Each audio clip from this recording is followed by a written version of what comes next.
तनिषा एक छोटी सी गांव की लड़की थी। वो अपनी माँ राजरानी और पिता रामचरण के साथ एक छोटे से घर में रहती थी। उसके पिता एक मजदूर थे और माँ गृहिणी थी। तनिषा की एक बुरी आदत थी, चौक खाना। ये आदत उसे तब लगी थी जब वो स्कूल में पढ़ाई कर रही थी। एक दिन वो घर में बैठकर पढ़ाई कर रही थी, तब उसे चॉकलेट खाने का मन हुआ, लेकिन उसके पिता के पास इतना पैसा नहीं था कि वो उसे चॉकलेट दिला सके। इसीलिए उसने चॉक का एक टुकड़ा अपने मुंह में डाल लिया।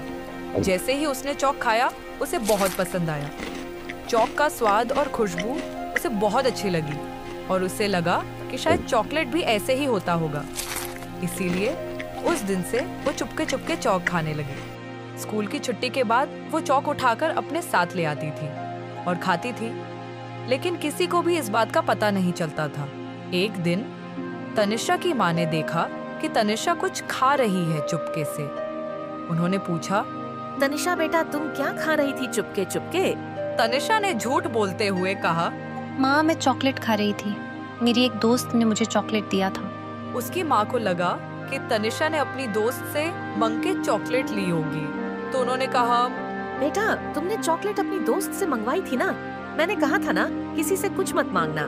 नहीं माँ, मैंने नहीं मांगी थी, उसने खुद से दिया था। राजरानी ने कुछ नहीं कहा। वो चली गई रसोई में खाना बनाने।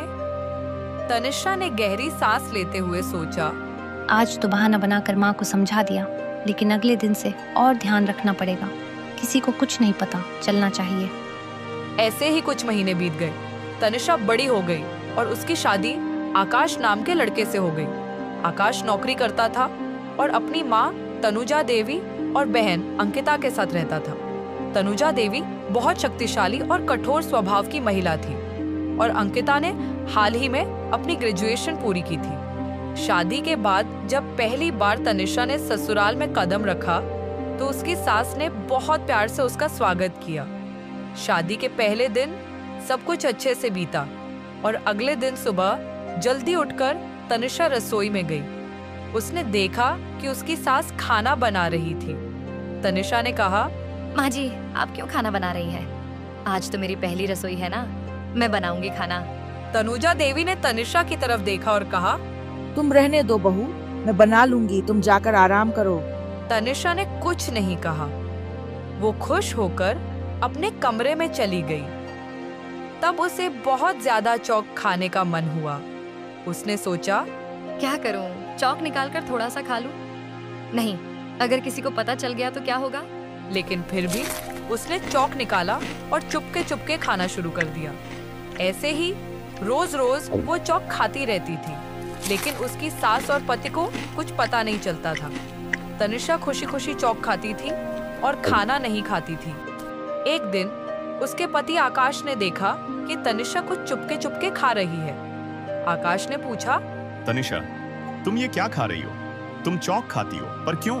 तनिषा घबराहट में बोली, वो मुझे चॉक बहुत पसंद है, इसीलिए मैं खा रही हूँ। आकाश चौंकते हुए बोला, अरे तुम पागल हो क्या? क्या चॉक भी कोई खाने की चीज है?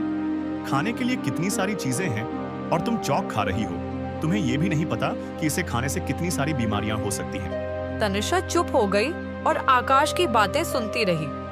फिर आकाश ने पूछा, तुम चॉक क्यों खाती हो और कब से खा रही हो?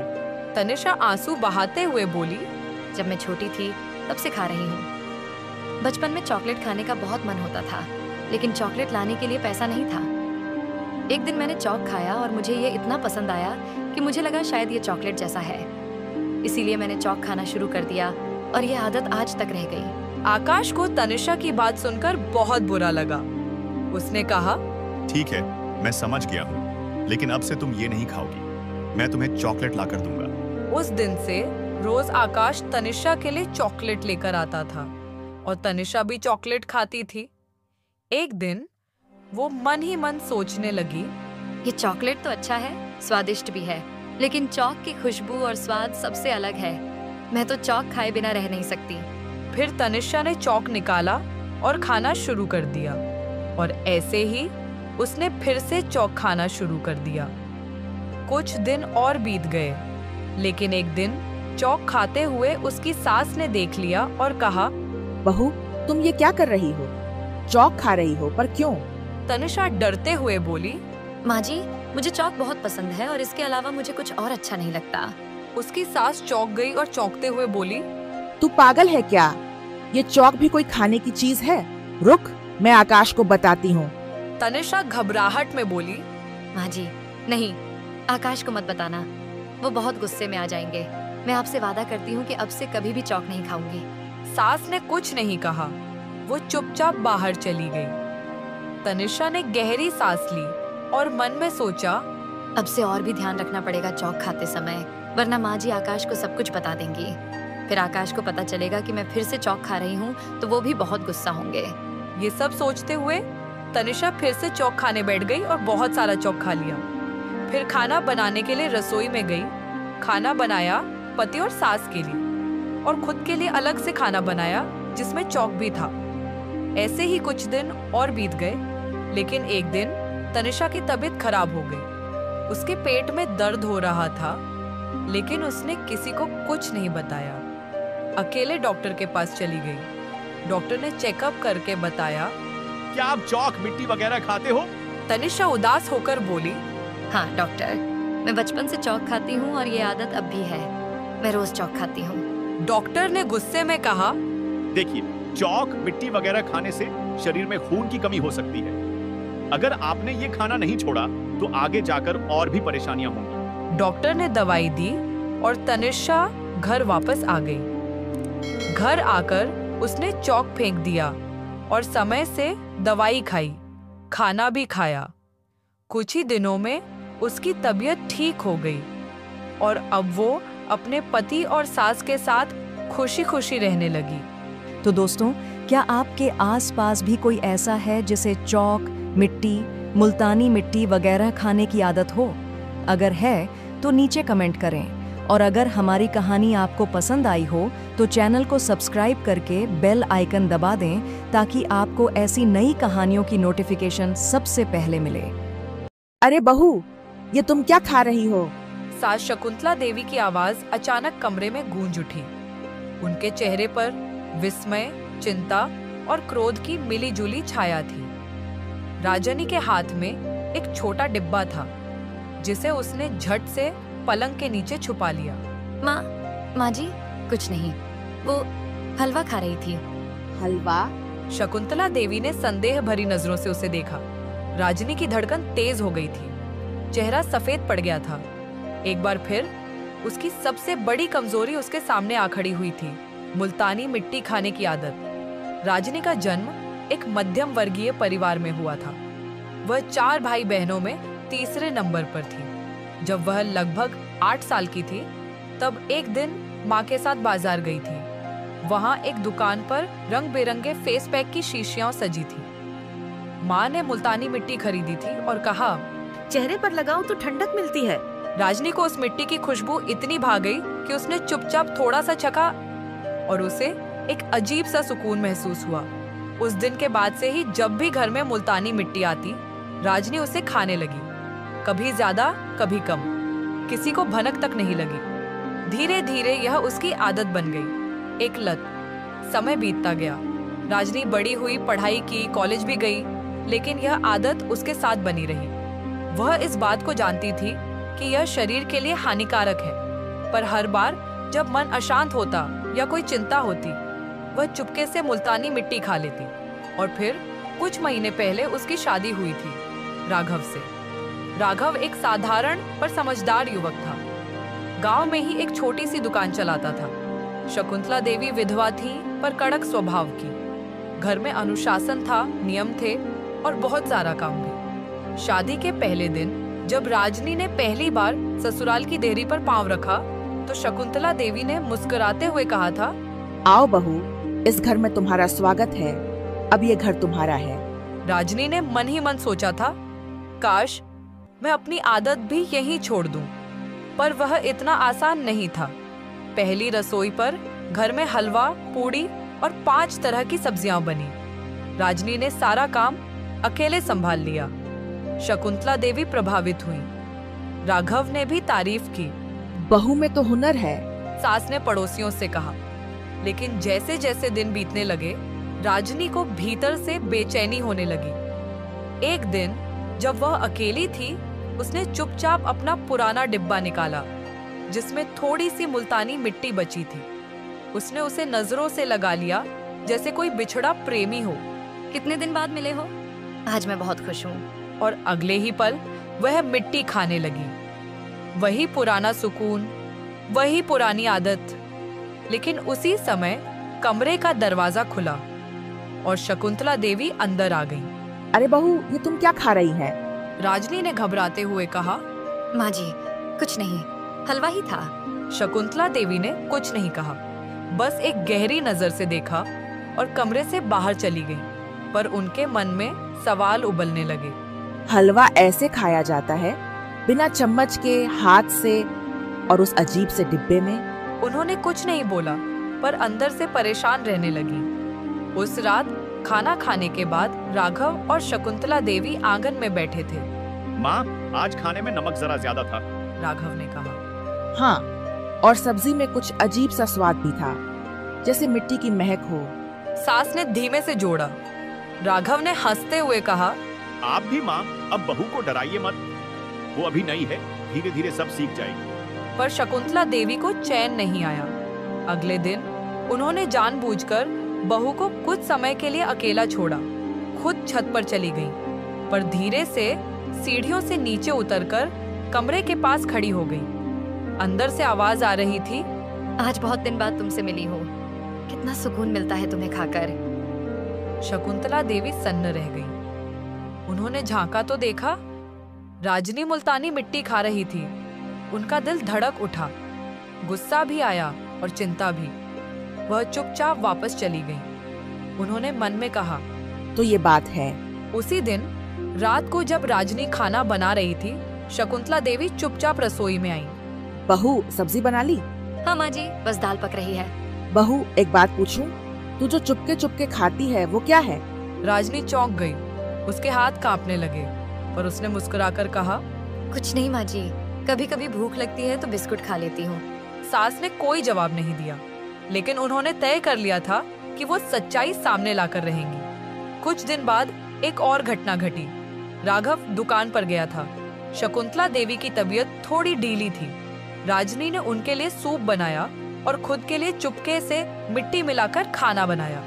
खाना परोसने के बाद वो नहाने चली गई। इतने में राघव लौट आया। माँ, भूख लगी है, कुछ खाने को दो। तू आ गया? बहू खाना बना गई है, वही खा ले, सास ने कहा। राघव ने जैसे ही पहला कौर मुंह में डाला, चौंक गया। माँ, ये कैसा खाना है? इसमें तो मिट्टी है।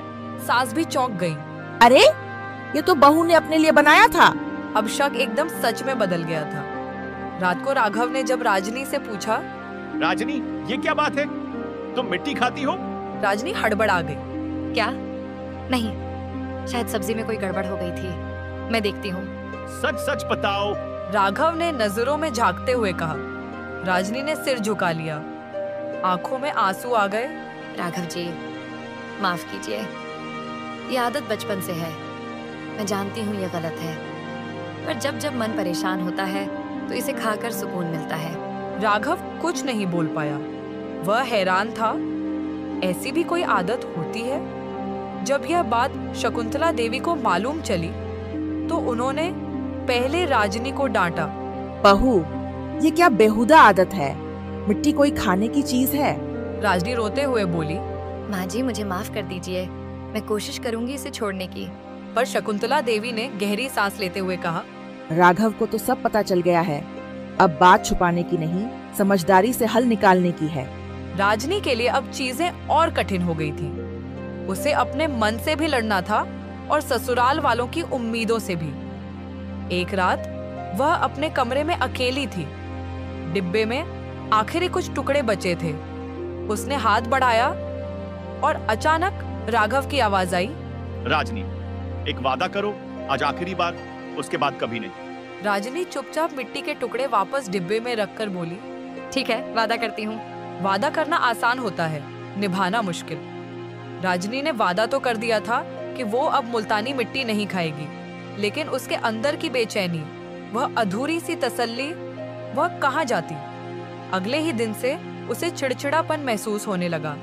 हल्की सी बात पर गुस्सा आ जाता, मन उदास रहने लगा, किसी काम में मन नहीं लगता। उसकी तबीयत भी धीरे धीरे बिगड़ने लगी। शकुंतला देवी को यह सब साफ दिखने लगा।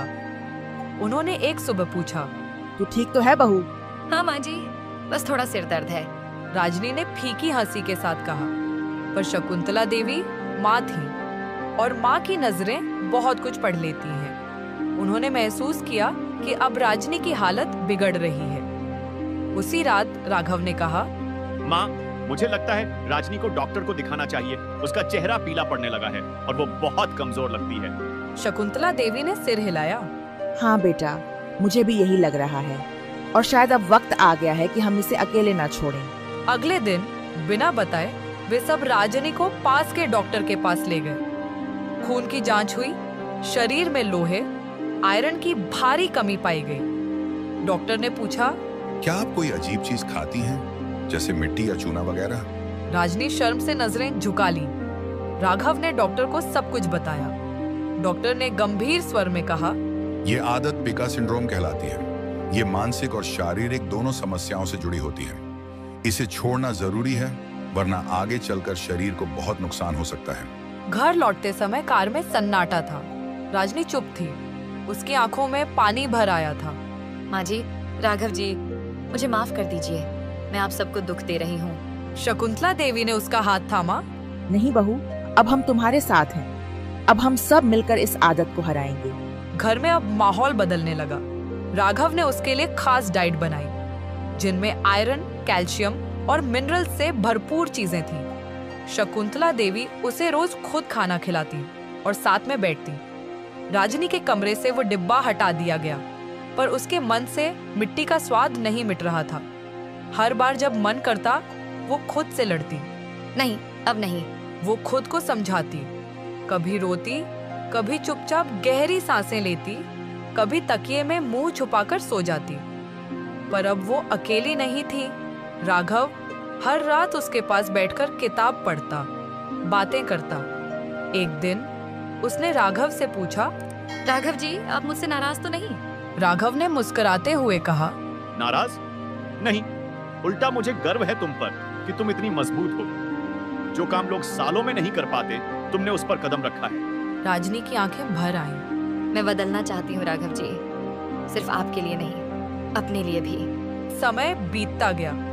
धीरे धीरे राजनी का चेहरा फिर से चमकने लगा, शरीर में ताकत आने लगी, मन हल्का लगने लगा। मुल्तानी मिट्टी की तलब अब भी कभी कभी आती थी। एक शाम जब सब लोग छत पर बैठे थे, राघव ने कहा, माँ, अब तो लगता ही नहीं कि राजनी को कभी ऐसी कोई आदत थी। शकुंतला देवी ने गर्व से कहा, क्यों नहीं बेटा, जब घर वाले साथ हों तो कोई भी आदत छोड़ी जा सकती है। बहू ने हिम्मत दिखाई है, हम सब ने सिर्फ साथ दिया है। राजनी ने मुस्कुराकर कहा, माँ जी, आपने मुझे डांटा नहीं, समझाया। राघव जी ने मुझे डराया नहीं, साथ दिया। शायद यही सबसे बड़ी दवा थी।